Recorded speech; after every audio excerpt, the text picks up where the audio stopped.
Frères et sœurs bien-aimés dans le Christ, bonjour.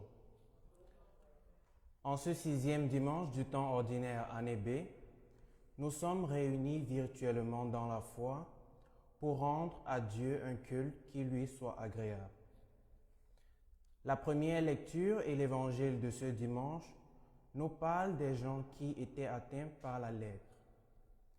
Cette maladie contagieuse et inguérissable faisait l'objet d'un confinement très strict.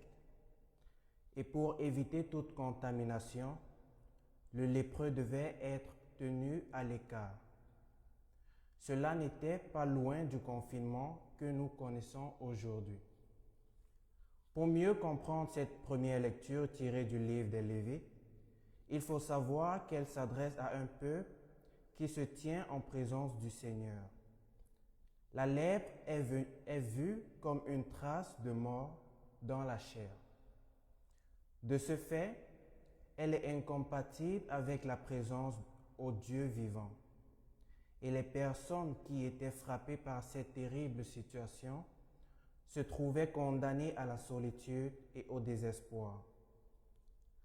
L'évangile de ce dimanche nous apprend qu'un lépreux vint auprès de Jésus et il le supplia et lui dit : « Si tu le veux, tu peux me purifier. » Contre toute attente, Jésus se laisse approcher. Il va même jusqu'à toucher l'intouchable et le guérit. Par ce geste, il brise l'interdit. Aujourd'hui, tournons-nous vers le Seigneur et laissons-nous toucher par son amour infini. Lui seul connaît vraiment notre détresse et peut nous sauver.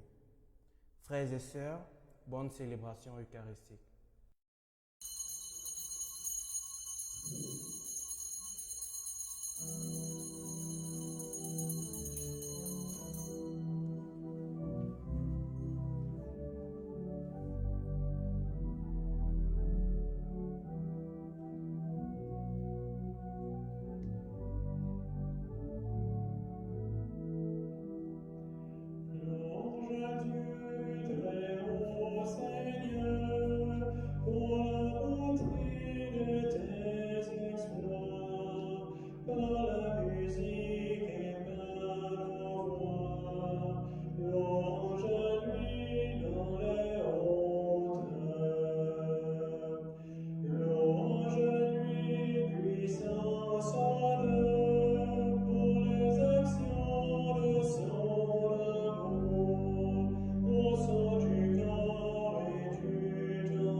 Nous sommes rassemblés au nom du Père et du Fils et du Saint-Esprit. Que Jésus-Christ, compatissant et miséricordieux, vous donne la grâce et la paix. Béni soit Dieu. Mes sœurs et frères dans le Christ, bonjour. Bonne célébration de l'Eucharistie. Et déjà, je vous souhaite bonne fête de l'amour. Jésus a accueilli avec compassion le lépreux qui a osé s'approcher de lui. À notre tour, laissons-nous toucher par son immense miséricorde.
Que Dieu Tout-Puissant nous fasse miséricorde, qu'il nous purifie de tout péché et nous conduise à la vie éternelle.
Prions le Seigneur.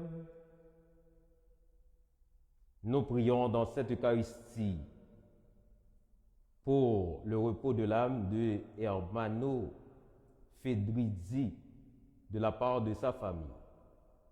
Nous offrons cette Eucharistie pour tous les paroissiens et toutes les paroissiennes, et surtout ceux-là qui ont célébré au cours de la semaine leur anniversaire de naissance. Nous prions pour Madame Félicidad Joseph, pour Rachel Gentil, pour Féo Ferdinando.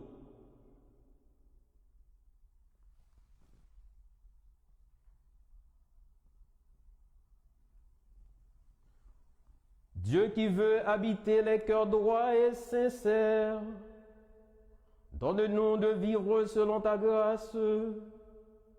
Alors tu pourras venir en nous pour y faire ta demeure. Par Jésus-Christ, ton Fils, notre Seigneur et notre Dieu, qui vit et règne avec toi dans l'unité du Saint-Esprit, maintenant et pour les siècles des siècles.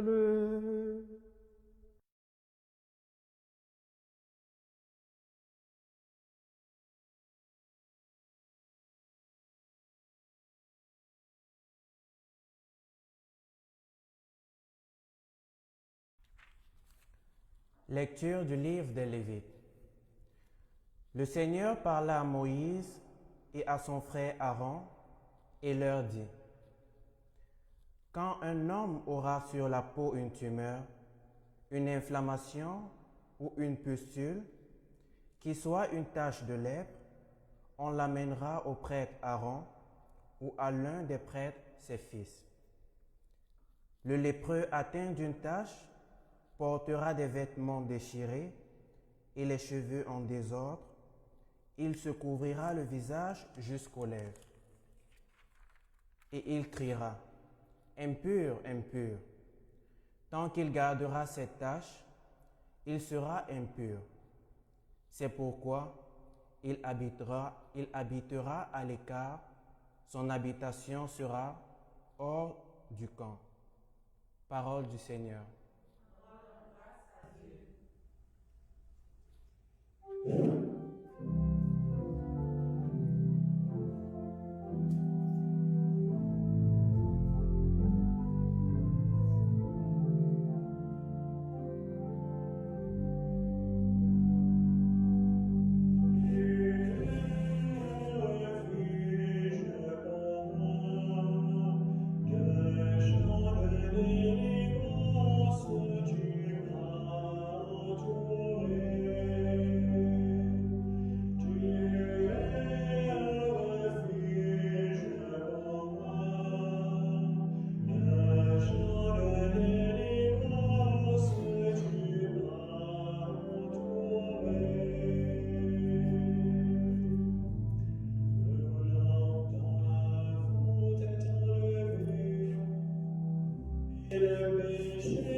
Lecture de la première lettre de Saint Paul apôtre aux Corinthiens.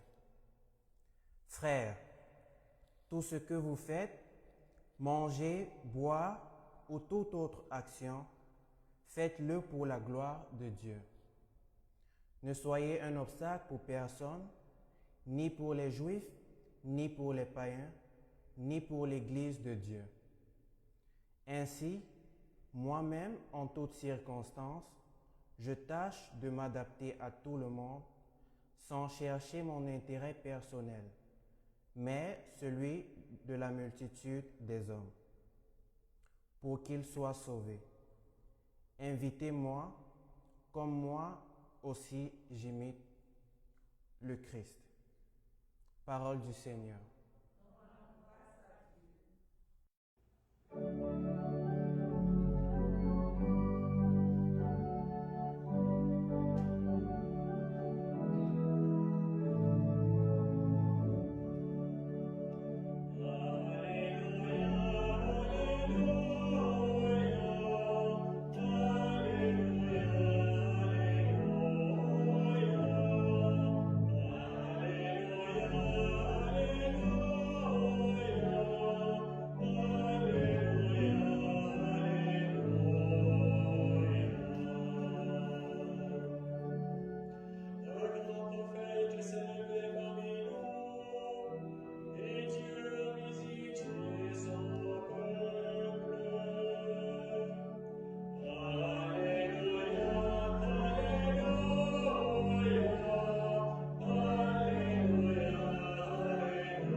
Le Seigneur soit avec vous.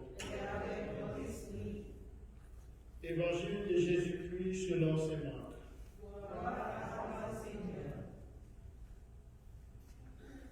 En ce temps-là, un lépreux vient auprès de Jésus. Il le supplia et, tombant à ses genoux, lui dit, si tu le veux, tu peux me purifier. Saisi de compassion, Jésus étendit la main, le toucha et lui dit, je le veux, sois purifié. À l'instant même, la lèpre le quitta et il fut purifié. Avec fermeté, Jésus le renvoya aussitôt en lui disant, attention, ne dis rien à personne, mais va te montrer au prêtre et donne ta purification, ce que Moïse a prescrit dans la loi. Cela sera pour les gens de témoignage une fois partis. Cet homme se mit à proclamer et à répondre à l'envers. De sorte que Jésus ne pouvait plus entrer ouvertement dans une ville, mais restait à l'écart dans des endroits déserts. Et partout, cependant, on venait à lui. Acclamons la parole de Dieu. Louange à toi, Seigneur Jésus.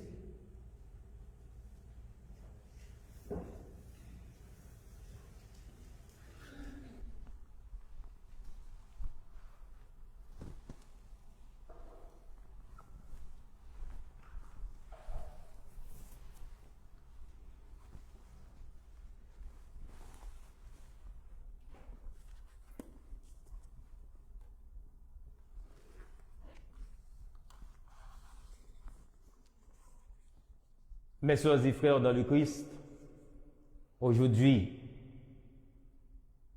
c'est le 14 février. Dans le monde, on célèbre l'amour. Partout, on célèbre l'amour. Et chaque fois, nous sommes réunis pour célébrer. C'est l'amour de Dieu que nous célébrons. Son amour pour nous, son amour pour l'humanité. Nous venons d'écouter la parole de Dieu. Cette parole nous dit beaucoup de choses. La clé de lecture de l'évangile de ce 6e dimanche du temps ordinaire est donnée dans la loi de Moïse. Il y avait dans le passé une série de maladies contagieuses, des pandémies qui ont changé le cours de l'histoire et ont eu des impacts importants dans le monde, provoquant la mort d'une grande partie de la population. Elle tenait beaucoup de personnes à l'écart dans la société. Parmi ces maladies ou pandémies, nous notons la tuberculose, la grippe espagnole, la peste, la lèpre. Tous les gens vivant dans un même village, dans un même bourg, dans une même ville, avaient la même préoccupation à l'égard de ceux et celles qui étaient en proie à ces maladies. Tout le monde était obligé de prendre des précautions dans la communauté, comme il est le cas aujourd'hui pour la COVID-19, afin d'éviter de ne pas les attraper. La réalité à laquelle nous faisons face aujourd'hui n'est pas différente. Sauf, il n'y avait pas de conférence de presse d'un gouvernement pour annoncer des mesures de confinement et de déconfinement, de distanciation physique, de nombre maximum de personnes à accueillir dans les lieux publics et dans les lieux de culte. D'autant plus que la communication n'était pas aussi répandue que de nos jours. Cependant, parmi toutes ces maladies que je viens d'évoquer, je veux parler de la lèpre, puisque c'est le point nodal de la liturgie d'aujourd'hui. Très répandue dans le monde pendant plusieurs siècles, la lèpre est une maladie infectieuse chronique due, ou du moins chronique plus ou moins contagieuse, due au bacille de Hansen qui prédomine au niveau de la peau sous forme lépromateuse ou des nerfs sous forme tuberculoïde. Dans la littérature du Moyen-Âge, on parlait de vice ou mal grave en comparaison à la propagation de la lèpre. Au temps de Jésus, la loi de Moïse dont on parle dans la première lecture extraite du livre des Lévites et dans l'Évangile selon saint Marc était encore en vigueur. Il fallait l'observer dans l'esprit et dans la lettre. Cette loi faisait obligation aux lépreux de porter des vêtements déchirés, de laisser leurs cheveux en désordre, d'avoir la tête couverte jusqu'à la bouche, de se faire précéder de petites cloches à agiter pour annoncer leur présence à l'aide du buis quand il approche quelque part et se tenir dans des lieux déserts où l'on est censé ne rencontrer personne. Partout où ils pourraient se retrouver, injonction leur était faite de crier haut et fort: impur, impur, impur, afin d'éviter tout contact avec autrui. C'est comme si on demandait à un voleur de crier voleur, voleur, voleur sur son passage, afin qu'on puisse facilement l'identifier et éviter tout contact avec lui. Pour leur apporter de la nourriture, comme on fait chez les boulangers, on se servait d'une pelle dont la longueur était proportionnellement supérieure aux 2 mètres de distanciation physique que le ministère de la Santé publique nous demande de respecter en ce temps de pandémie de COVID-19. Étant donné que les lépreux sont considérés impurs dans la société, ils sont aussi exclus du culte divin. Autrement dit, il n'y avait pas de place pour eux dans les synagogues, dans les temples. Les prêtres, Aaron en particulier, ne pouvaient s'arroger le droit de les accueillir dans leur assemblée au moment où ils offrirent un culte à Dieu. Toute une longue prescription de mesures à appliquer leur était donnée afin de limiter la propagation de cette maladie qui s'apparente à une tumeur. On dirait qu'il existait des zones de non-droit pour ces malades. C'était humiliant. C'était humiliant. La meilleure façon de comprendre cette loi communiquée à Moïse et envoyée à son frère Aaron, prêtre du temple, c'est de nous référer au contexte de l'époque. En réalité, s'il faut parler d'un fléau qui a ravagé l'humanité pendant longtemps, jusque même au temps de Jésus, on n'a pas besoin de passer par 4 chemins pour pointer du doigt la lèpre. Dans la conception de l'homme, la lèpre était un signe de fardeau de Dieu contre le péché. Ainsi voulut-il punir ceux et celles qui n'obéissent pas à ses commandements. Les attitudes que devait adopter toute personne contaminée représentaient un rituel de pénitence afin de bénéficier de la grâce de Dieu, de sa miséricorde, de son pardon, de son amour. Lui qui est capable de pardonner tous les péchés.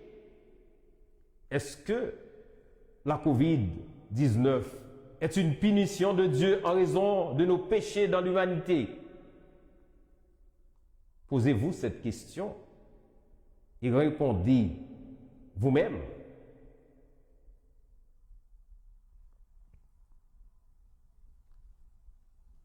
Le péché nous avilit, nous défigure, il nous fait perdre notre identité d'être créés à l'image de Dieu et à sa ressemblance.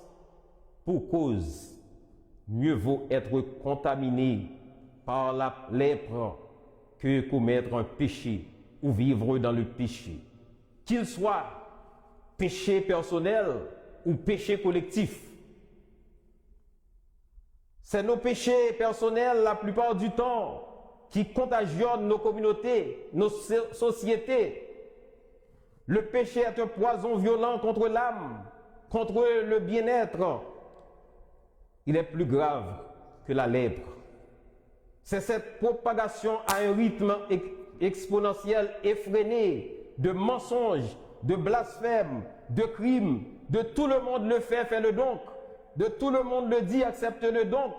De c'est la pure vérité, je te le dis, crois-moi, qu'on observe chaque jour et qui mérite une distanciation physique entre nous, une distanciation sociale dans nos relations, un cadenas sur nos bouches, un masque sur nos yeux.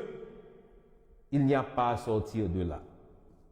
Le ministère de Jésus consistait à passer de village en village en proclamant la bonne nouvelle du salut, en guérissant les malades, en chassant les esprits impurs. Il était au bord de la mer, tantôt dans la barque, tantôt dans les villages. Sur son parcours, il rencontra un lépreux. Ce dont celui-ci tomba à ses genoux avait besoin en le voyant, c'est de la purification pour ses péchés. Autrement dit, la guérison. Si tu le veux, tu peux me purifier.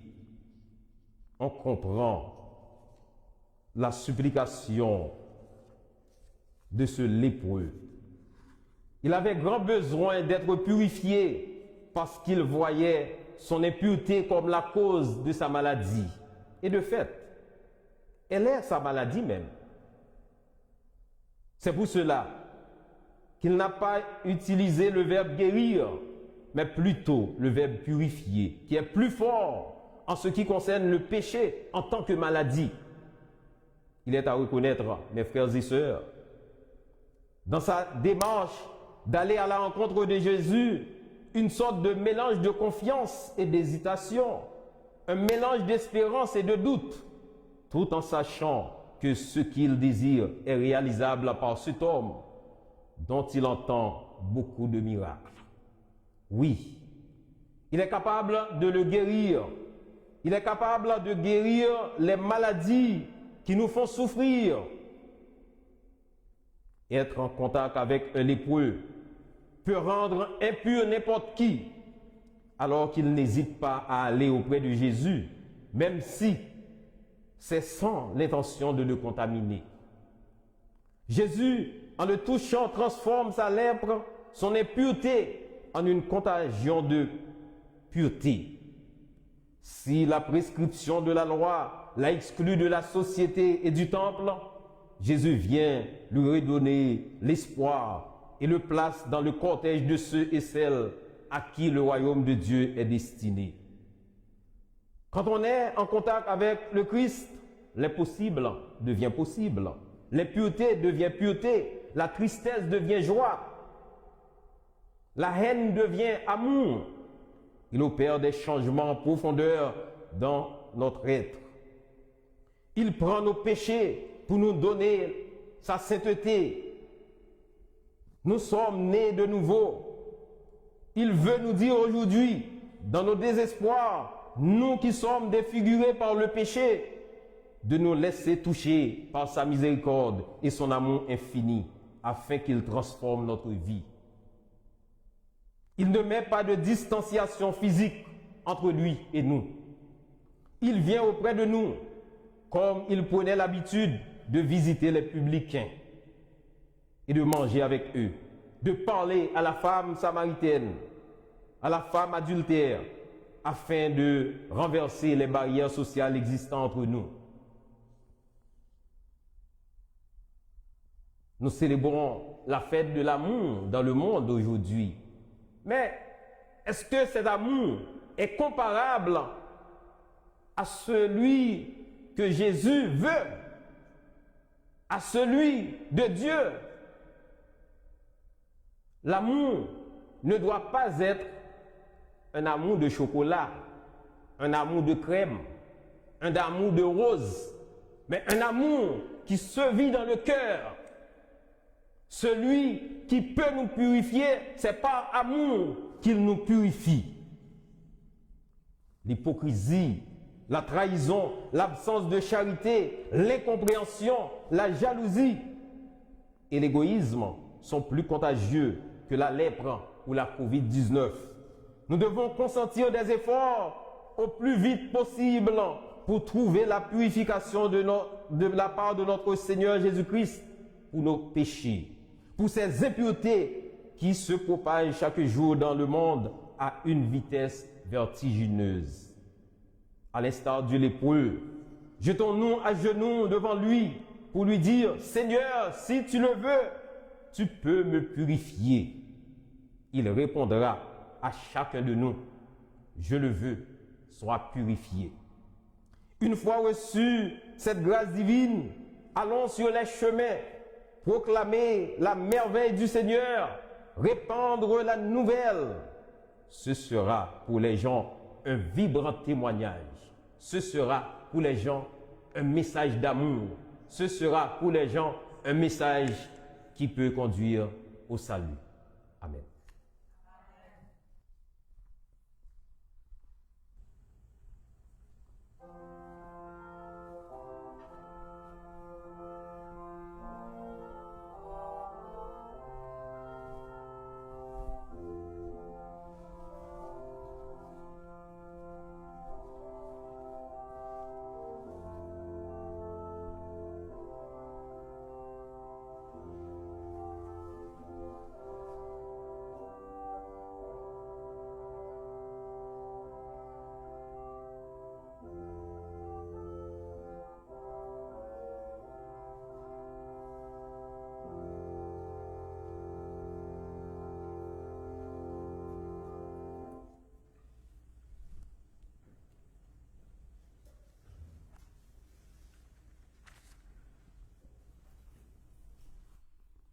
Mes sœurs et frères dans le Christ, veuillez vous mettre debout pour la proclamation de notre foi.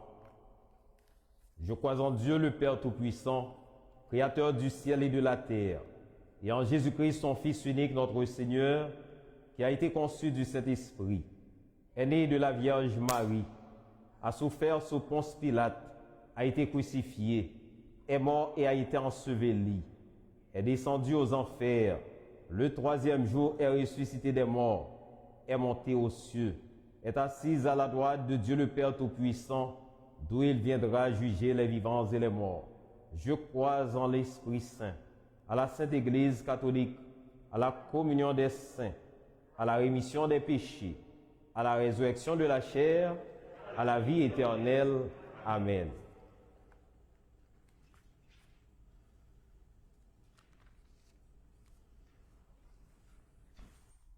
Mes sœurs et frères dans le Christ, le Seigneur a accueilli, touché et guéri le lépreux qui espérait de lui la purification.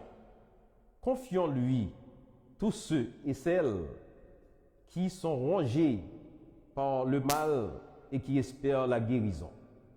Et disons avec foi, Seigneur, écoute Seigneur la voix de ton peuple.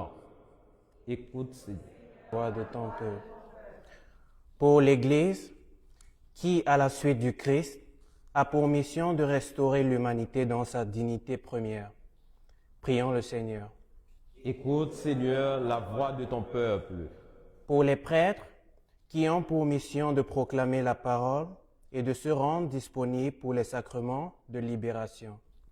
Prions le Écoute, Seigneur. Seigneur, la voix de ton peuple. Pour ceux qui sont tenus à l'écart à cause de leur maladie, de leur situation, de leur identité, de leurs idées, pour qu'ils soient acceptés dans leurs différences. Prions le Seigneur. Écoute, Seigneur, la voix de ton peuple. Pour ceux qui exercent des professions médicales, pour ceux qui visitent les malades, pour la multitude des disciples, qu'ils trouvent en Dieu la force de continuer jour après jour le combat pour la justice et la dignité humaine. Prions le Seigneur. Écoute, Seigneur, la voix de ton peuple. Pour notre communauté chrétienne, afin qu'à l'image du Christ, elle lutte contre la souffrance des gens qui se tournent vers elle, et pour tous ceux et celles qui sont douloureusement éprouvés par la souffrance et la maladie, également pour tous ceux qui les accompagnent, prions le Seigneur. Écoute, Seigneur, la voix de ton peuple. Prions pour tous ceux et toutes celles qui célèbrent la fête de Saint-Valentin, disons la fête de l'amour, qu'ils puisent de Dieu l'amour vrai, l'amour véritable, l'amour qui n'a pas de fin. Prions le Seigneur. Écoute, Seigneur, la voix de ton peuple. Prions le Seigneur pour tous les paroissiens, toutes les paroissiennes, ceux et celles qui sont malades. Écoute, Seigneur, la voix de ton peuple. Réunis en ton nom, nous te savons avec nous, Seigneur. Écoute le cri de notre prière qui monte vers toi et daigne nous exaucer. Nous te le demandons par Jésus-Christ qui vit avec toi pour les siècles des siècles.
Prions ensemble au moment d'offrir à Dieu le sacrifice de toute l'Église.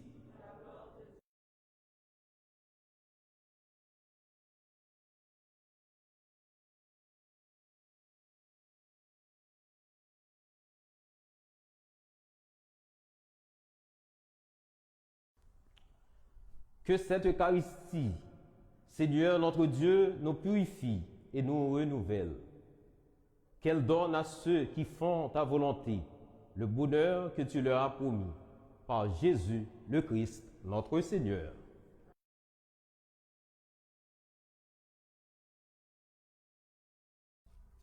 Le Seigneur soit avec vous. Élevons notre cœur. Rendons grâce au Seigneur notre Dieu. Vraiment, il est juste et bon de te rendre gloire, de t'offrir notre action de grâce toujours et en tout lieu. À toi, Père et très saint, Dieu éternel et tout-puissant, par le sang que ton Fils a versé, par le souffle de ton Esprit créateur, tu as ramené vers toi tes enfants que le péché avait éloignés. Et ce peuple, unifié par la Trinité sainte, c'est l'Église, gloire de ta sagesse, corps du Christ et temple de l'Esprit.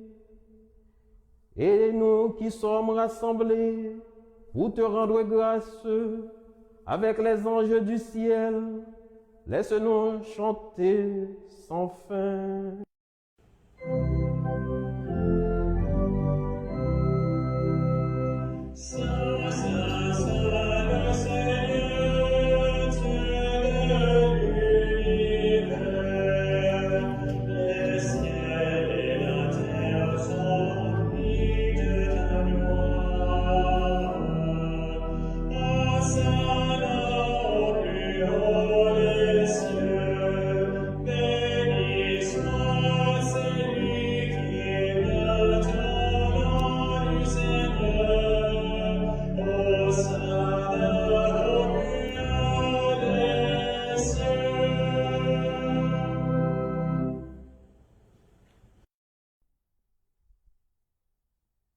Toi qui es vraiment saint, toi qui es la source de toute sainteté, nous voici rassemblés devant toi et dans la communion de toute l'Église en ce premier jour de la semaine, nous célébrons le jour où le Christ est ressuscité d'entre les morts.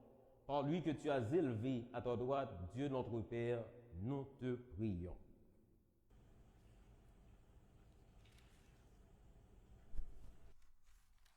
Sanctifie ces offrandes en répandant sur elles ton esprit, qu'elles deviennent pour nous le corps et le sang de Jésus, le Christ, notre Seigneur. Au moment d'être livré et d'entrer librement dans sa passion,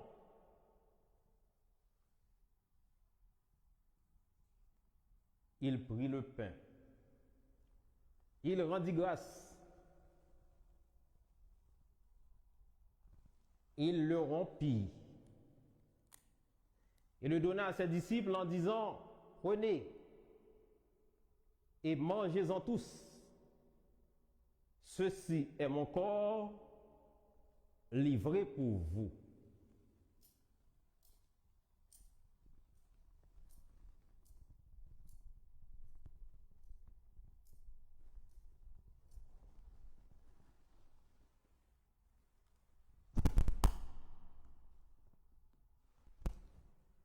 De même, à la fin du repas, il prit la coupe. De nouveau, il rendit grâce. Il la donna à ses disciples en disant, « Prenez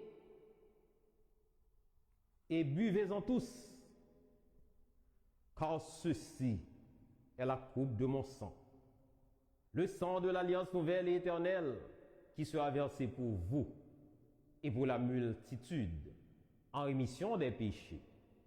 Vous ferez cela en mémoire de moi.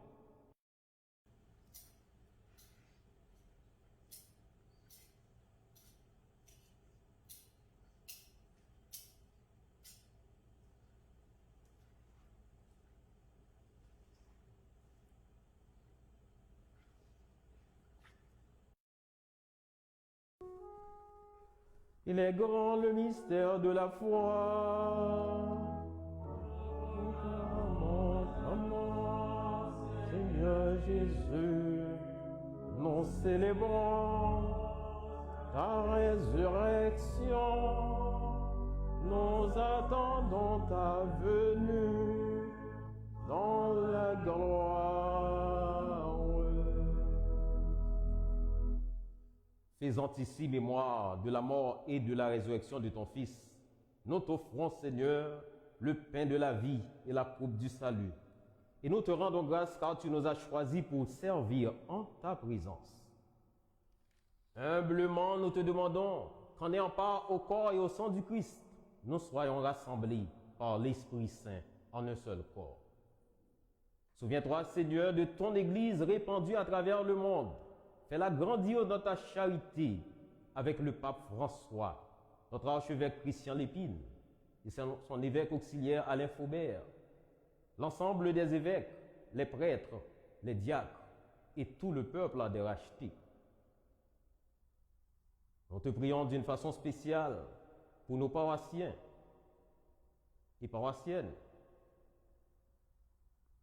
Nous offrons cette Eucharistie pour te rendre grâce avec Madame Félicidade Joseph, Madame Rachel Gentil, Monsieur Ferro Ferdinando, qui ont célébré leur anniversaire de naissance au cours de la semaine.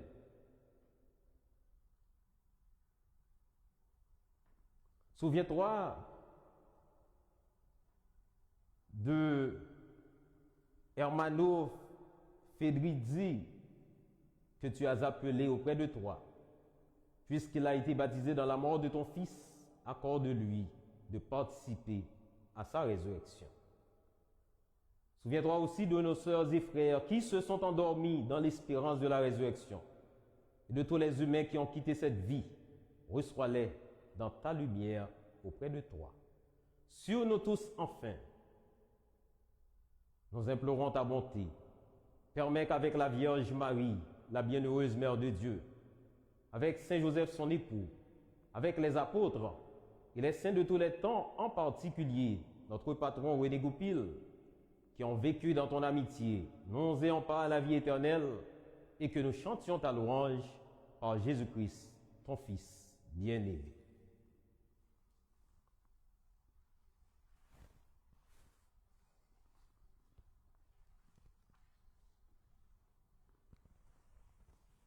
Par lui, avec lui et en lui, à toi Dieu le Père Tout-Puissant, dans l'unité du Saint-Esprit, tout honneur et toute gloire, pour les siècles des siècles. Amen.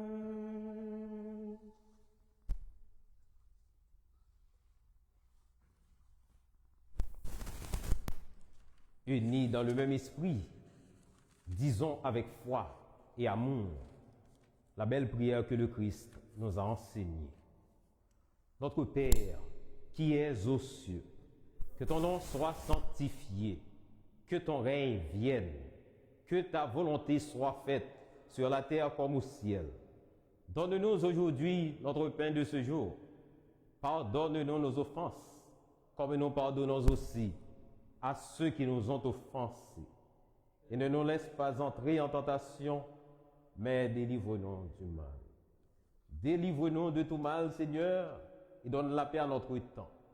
Par ta miséricorde, libère-nous du péché. Rassure-nous devant les épreuves en cette vie, où nous espérons le bonheur que tu promets et l'avènement de Jésus-Christ, notre Sauveur. Car c'est à toi qu'appartiennent le règne, la puissance et la gloire pour les siècles des siècles. Seigneur Jésus-Christ, tu as dit à tes apôtres, je vous laisse la paix, je vous donne ma paix. Ne regarde pas nos péchés, mais la foi de ton Église. Pour que ta volonté s'accomplisse, donne-lui toujours cette paix et conduis-la vers l'unité parfaite, toi qui règnes pour les siècles des siècles. Que la paix du Seigneur soit toujours avec vous. Dans la charité du Christ, échangeons un signe de paix virtuellement et en réalité.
Seigneur Jésus-Christ, Fils du Dieu vivant, selon la volonté du Père et avec la puissance du Saint-Esprit, tu as donné par ta mort la vie au monde.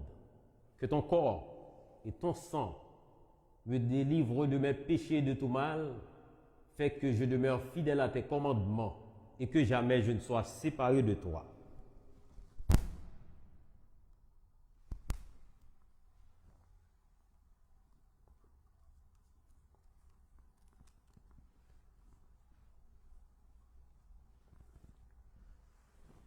Heureux les invités au repas du Seigneur. Voici le Christ, l'agneau de Dieu qui enlève le péché du monde. Seigneur, je ne suis pas digne de te recevoir, mais dis seulement une parole et je serai guéri. Que le corps et le sang du Christ nous gardent pour la vie éternelle.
Prions encore le Seigneur. Tu nous as donné, Seigneur, de goûter aux joies du ciel. Fais que nous ayons toujours soif des sources de la vraie vie. Par Jésus-Christ, ton Fils, notre Seigneur et notre Dieu, qui vit et règne avec toi dans l'unité du Saint-Esprit, maintenant et pour les siècles des siècles.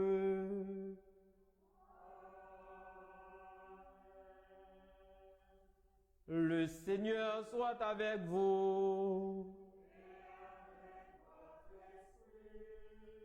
Que Dieu Tout-Puissant vous bénisse, le Père, le Fils et le Saint-Esprit.